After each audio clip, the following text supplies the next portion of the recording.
اب ہم اپنے لیسن نمبر 5 کو دیکھتے ہیں جو فریم بائی فریم اینیمیشن ہے. کورس آؤٹ لائن کا پیپر آپ کے سامنے ہونا چاہیے اور ساتھ نوٹ کرنے کے لیے بھی کچھ رکھیں تاکہ آپ کو بعد میں ریوائز کرتے ہوئے پریکٹس کرتے ہوئے جو ہے آسانی کے ساتھ ان چیزوں میں سے آپ آسانی کے ساتھ گو تھرو ہو سکیں. کمپیوٹر پہ جو اینیمیشنز بنائی جاتی ہیں ان کو سمجھنے کے لیے فریم بائی فریم اینیمیشن کے کانسیپٹ کو جو کہ ایک بہت ہی بیسک چیز ہے اس میں سمجھنے کے لیے وہ سمجھنا بہت ضروری ہے. یہ اس لیے بھی امپورٹنٹ ہے کہ ہمیں پھر بعد میں پتہ چل جائے گا کہ اس میں کمپیوٹر ہمیں کیا جو ہے وہ مدد فراہم کرتا ہے اس فریم بائی فریم اینیمیشن کے عمل کو کمپلیٹ کرنے میں، جس سے ہمارا ٹائم بھی بچ جاتا ہے اور مزید بھی ہم اس میں آسانی کے ساتھ کام کر سکتے ہیں. اس کے لیے میں اپنے اسی اسٹیج کے اوپر چلا جاؤں گا جو کہ میں نے پچھلی ایکسرسائز کے لیے بنایا تھا لیسن نمبر 4 کے لیے. اس میں جیسا کہ ہم نے دیکھا تھا کہ یہ ہر فریم کے اندر اس سرکل کی ایک الگ پوزیشن جو ہے وہ انٹر ہوئی ہے، جس کے ذریعے سے ہم دیکھتے ہیں کہ ہر فریم کے اندر یہ الگ پوزیشن پہ آتا ہے. جب ہم اس کو پلے کرتے ہیں انٹر کے ذریعے سے آپ دیکھیں کہ یہ ہمیں اسٹیج کے اوپر موو ہوتا ہوا نظر آتا ہے. فریم بائی فریم اینیمیشن جو ہے اس کو ہم اس کے ذریعے سے اس ایکسرسائز کو دوبارہ سے خود سے بنا کے اس کو سمجھیں گے. دیکھیں میں نے سارے فریمز یہاں سے سلیکٹ کیے اور ڈیلیٹ کے ذریعے سے میں نے سارے فریمز کی ویلیو ختم کر دی اور ایک دفعہ پھر ڈیلیٹ دبا کے میں نے اپنی ٹائم لائن کو خالی کر لیا. اب میری ٹائم لائن بالکل خالی ہے. یہاں میں اگر کوئی ڈرائنگ کروں گا تو یہ ڈرا نہیں ہوگی. آپ دیکھ رہے ہیں کہ پینسل کے سائن کے ساتھ ایک چھوٹا سا سائن بنا ہوا آ رہا ہے کراس کا، جس کا مطلب یہ ہے کہ اب آپ اس وقت یہاں ڈرائنگ نہیں کر سکتے، جس کی وجہ یہ ہے کہ آپ کی ٹائم لائن بالکل خالی ہے. یہاں کوئی فریم کی ویلیو انٹر نہیں ہوئی بھی. اس مرحلے کو آپ غور سے دیکھیے اور اس کو پھر مووی دیکھنے کے بعد اس کی پریکٹس کریں تاکہ یہاں سے آپ کا اینیمیشن کا جو کانسیپٹ ہے وہ عملی طور پہ شروع ہوتا ہے. اب دیکھیے کہ ٹائم لائن کے فریم نمبر 1 کے اوپر میں نے رائٹ کلک کیا اور یہاں میں نے انسرٹ فریم کو کلک کیا تو یہاں آپ دیکھیں کہ ایک وائٹ کلر کا ایک بلینک فریم جو ہے وہ ایڈ ہو گیا ہے. اب اگر میں اپنی کسی شیپ کے اپنے ٹول باکس میں سے کسی شیپ کو سلیکٹ کر کے اسٹیج پہ آتا ہوں تو آپ دیکھیے کہ یہاں ایک کراس کا ایسے پلس کا سائن بنا ہوا آ رہا ہے، جس کا مطلب یہ ہے کہ میں ابھی یہاں کوئی بھی شیپ ڈرا کر سکتا ہوں. اب آپ نے دیکھنا ہے کہ جیسے ہی میں وہ شیپ یہاں اسٹیج پہ ڈرا کروں گا تو میرے ٹائم لائن کے اندر جو میرا ایک بلینک فریم ہے اس کے اندر کیا تبدیلی اس کے اندر آتی ہے. دیکھیے کہ میں نے سرکل بنایا ہے، اس کو تھوڑا سا چھوٹا کر لیا. جیسے ہی میں اپنے ماؤس کے لیفٹ بٹن کو ریموو کروں گا تو آپ دیکھیے کہ یہاں ٹائم فریم کی شکل جو ہے وہ چینج ہوگی. اس کے اندر ایک یہ بلیک کلر کا ڈاٹ بنا ہوا آ گیا، اس کا مطلب یہ ہے کہ اس فریم کے اندر کوئی ویلیو موجود ہے جو ہمارے اسٹیج کے اوپر اینیمیٹ کرے گی یا صرف ایگزسٹ کرتی ہے ہمارے اسٹیج کے اوپر. ابھی اس ٹائم لائن کے فریم نمبر 1 کے اندر اس سرکل کی پوزیشن یہ ہے کہ یہ فریم نمبر 1 کے اوپر ایگزسٹ کرتا ہے. ابھی میں فریم نمبر 2 پہ جاؤں گا، یہاں کوئی فریم انٹر نہیں ہوا. F7 کے ذریعے سے یا اس پہ رائٹ کلک کر کے میں ایک بلینک کی فریم یہاں ایڈ کر رہا ہوں تاکہ میں دوبارہ سے ایک اور سرکل یہاں بنا سکوں. ابھی دیکھیے کہ مجھے پتہ نہیں چل رہا کہ میرا وہ سرکل پہلے کس جگہ موجود تھا. اکارڈنگلی میں کیسے اپنا دوسرا سرکل وہاں ڈرا کروں. اس کے لیے میں انین اسکن کو یہاں سے آن کروں گا، جس سے مجھے اپنا پچھلا فریم بھی اس کی سیٹنگ میں یہاں پچھلا فریم پہ جو سرکل تھا وہ نظر آ رہا ہے. اس لیے ابھی میں اپنے فریم نمبر 2 کے اوپر ایک نیا سرکل اس کے قریب ہی اس طرح کر کے بنا لوں گا. اسی طرح میں F7 کے ذریعے سے یا رائٹ کلک کر کے ایک اور بلینک کی فریم انٹر کر رہا ہوں.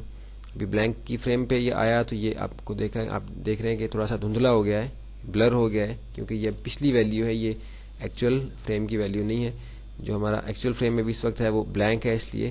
ہم اس کے ساتھ اکارڈنگلی یہاں ایک تیسرا سرکل ڈرا کرتے ہیں. اسی طرح نمبر 4 میں جا کے فریم نمبر 4 کے اندر F7 کے ذریعے سے میں ابھی ایڈ کرتا ہوں. F7 کے ذریعے سے میں نے ایک بلینک کی فریم ایڈ کیا، ایک اور سرکل بنایا. فریم نمبر 5 میں ایک اور F7 کے ذریعے سے بلینک کی فریم ایڈ کیا، ایک اور سرکل بنایا. فریم نمبر 6 میں، فریم نمبر 7 میں، فریم نمبر 8 میں F7 کے ذریعے سے میں بلینک کی فریمز ایڈ کرتا جا رہا ہوں. آپ دیکھ رہے ہیں کہ میں سرکلز کی اینیمیشن یہ بنا رہا ہوں کہ یہاں سے شروع ہوا ہے اور آگے بھی موو کر رہا ہے اور سائز بھی اس کا آہستہ آہستہ بڑا ہو رہا ہے. تو یہ جس طریقے سے میں چاہوں یہ ڈرا کر سکتا ہوں. کنٹرول زیڈ کے ذریعے سے میں نے ختم کیا کیونکہ میں نے یہاں پہلے ایک بلینک فریم ایڈ کرنا تھا F7 کے ذریعے سے. ابھی دیکھیں کہ میری ایک بالکل سمپل سی ایک اینیمیشن بنی ہے جس میں فریم نمبر 1 سے لے کے فریم نمبر 10 تک اینیمیٹ میرا آبجیکٹ ہو رہا ہے، جو کہ یہاں سے فریم نمبر 1 پہ تھا اور موو کرتے ہوئے یہاں تک فریم نمبر 10 پہ آیا ہے، اس کا سائز بھی بڑا ہو گیا۔ انین اسکن کو بند کر کے میں انٹر کے ذریعے سے اپنی اینیمیشن کو چیک کرتا ہوں۔ یہ دیکھیے کہ میری ایک بہت ہی بیسک جو اینیمیشن ہے وہ یہاں بنی ہے۔ یہ صرف اینیمیشن کے کانسیپٹ کو سمجھنے کے لیے کنٹرول انٹر کے ذریعے سے میں اپنی مووی کو ٹیسٹ کروں گا، تو یہ دیکھ رہے ہیں کہ مجھے یہ سرکل جو ہے اپنی اسکرین پہ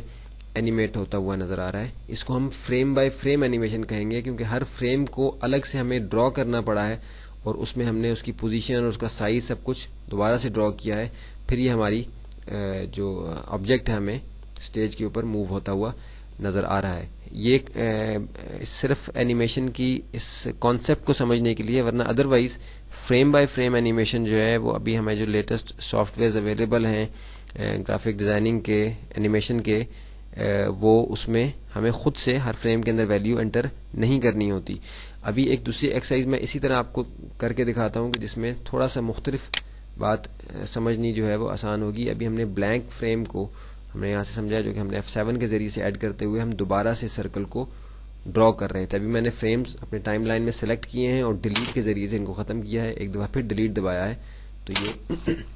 میری ٹائم لائن بالکل بلینک ہو گئی، سارے فریمز وہاں سے ختم ہو گئے۔ دوبارہ سے میں فریم نمبر 1 پہ آیا، رائٹ کلک کر کے میں نے انسرٹ فریم کے ذریعے سے ایک فریم یہاں ایڈ کیا تاکہ میں اپنا کام یہاں شروع کر سکوں۔ ابھی میں نے ایک اور شیپ یہاں ڈرا کی، سرکل کے بجائے میں اپنا اسکوئر جو ہے وہ لے لیتا ہوں، اسکوئر میں نے یہاں ایڈ کیا۔ اب میں کیا کروں گا کہ اب میں یہاں رائٹ کلک کر کے بجائے انسرٹ بلینک کی فریم کے، جس کی وجہ سے مجھے دوبارہ اپنا یہ جو شیپ تھی، جو آبجیکٹ تھا اسٹیج کے اوپر مجھے ڈرا کرنا پڑ رہا تھا، اس کے بجائے میں یہاں انسرٹ کی فریم ایڈ کروں گا۔ ابھی ہم یہ بھی سمجھ لیں گے کہ کی فریم سے کیا مراد ہے۔ ابھی دیکھیے کہ میں نے جیسے انسرٹ کی فریم کیا تو پچھلے فریم کی ویلیو ہی اگلے فریم کے اندر ایز اٹ از اسی طریقے سے کاپی ہو گئی ہے۔ ابھی میں اپنی انین اسکن آن کرتا ہوں اور فریم نمبر 2 کے اوپر جو میرا آبجیکٹ ہے اس کو میں تھوڑا سا آگے موو کر کے ابھی دیکھوں گا، چھوڑوں گا تو آپ کو پتہ چلے گا کہ کیا فرق ہے اس کے اندر۔ آپ نے دیکھا کہ فریم نمبر 1 کے اندر جو ویلیو تھی وہی فریم نمبر 2 کے اندر F6 کے کمانڈ سے یا فریم پہ رائٹ کلک کرنے سے، رائٹ کلک کر کے انسرٹ کی فریم کی کمانڈ سے میں نے اسی ویلیو کو آگے کاپی کیا۔ اب اگر میں اگلے فریم کے اندر اپنے اگلے فریم کے اندر کی فریم ایڈ کروں گا تو اس ویلیو کو یہ اس میں کاپی کرے گا، اس جو پہلی ویلیو تھی فریم نمبر 1 کی اس کو نہیں کرے گا، بلکہ جو اس سے پہلا فریم ہے اس کی ویلیو کو اگلی فریم میں ایڈ کر دے گا۔ رائٹ کلک کیا میں نے انسرٹ کی فریم سے، اسی ویلیو کو میں نے دوبارہ سے آگے انٹر کیا، اس کو تھوڑا سا موو کر دیا۔ آپ دیکھ رہے ہیں کہ اسی طریقے سے مجھے دوبارہ سے ڈرا نہیں کرنا پڑ رہا، بلکہ مجھے ایگزسٹنگ جو پچھلے فریم کی ویلیو تھی وہی اگلے فریم کے اندر خود سے مل جاتی ہے۔ اس کی شارٹ کٹ کی F6 ہے۔ اب ہم F6 کے ذریعے سے کریں گے تاکہ ہم مزید تیزی کے ساتھ اس کو کر سکیں۔ F6 کے ذریعے سے میں نے ویلیو ایڈ کی، موو کیا، سلیکٹ پورا نہیں ہوا تھا، اس کو موو کیا، F6 کے ذریعے سے میں نے ایڈ کیا، موو کیا، F6 کے ذریعے سے میں نے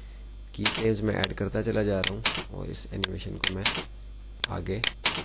بناتا جا رہا ہوں۔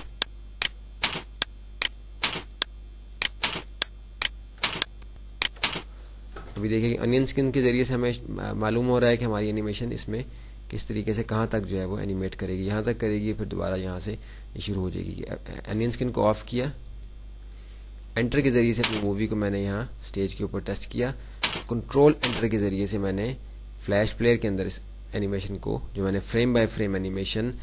F6 یعنی کی فریم کی جو کمانڈ ہے اس کے ذریعے سے بنائی، اس کو میں نے ٹیسٹ کیا۔ اب یہ بات نوٹ کر لیں کہ پہلی اینیمیشن جو ہم نے بنائی تھی وہ بلینک کی فریم کے ذریعے سے بنائی تھی، F5 کے ذریعے سے یا رائٹ کلک کر کے انسرٹ فریم کے ذریعے سے پہلا فریم ایڈ کیا تھا، اور اس کے بعد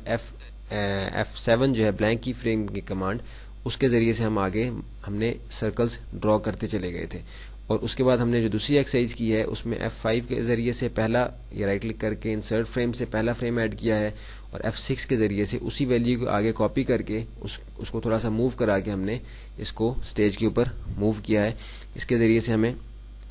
فریم بائی فریم اینیمیشن کے جو دونوں پوائنٹس ہیں بلینک کی فریم کے ذریعے سے اور کی فریم کے ذریعے سے، وہ دونوں ہمیں سمجھ میں آ گئے کہ ہم نے پہلا جو سرکل جو ہم نے موو کرایا تھا اپنے اسٹیج پہ اینیمیٹ کیا تھا، اس کو ہم نے بلینک کی فریم کے ذریعے سے کیا تھا، جو کہ اس کی شارٹ کٹ کی F7 ہے، اور ہم نے دوبارہ سے اس سرکل کو ہمیں ڈرا کرنا پڑا تھا کیونکہ وہ بلینک کی فریم تھا، اس کے اندر کوئی ویلیو انٹر نہیں ہوئی ہوئی تھی. انین اسکن کے ذریعے سے ہم اس کو دیکھ رہے تھے کہ ہمارے پچھلے سرکل کی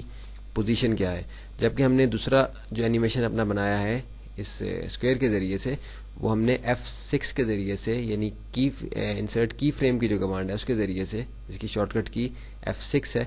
اس کے ذریعے سے اس کو ہم نے اینیمیٹ کیا ہے. ہر فریم میں ہمیں پچھلے فریم کی ویلیو کاپی ہو کے مل جاتی ہے، تو اس کو ہم تھوڑا سا چینج کرنے سے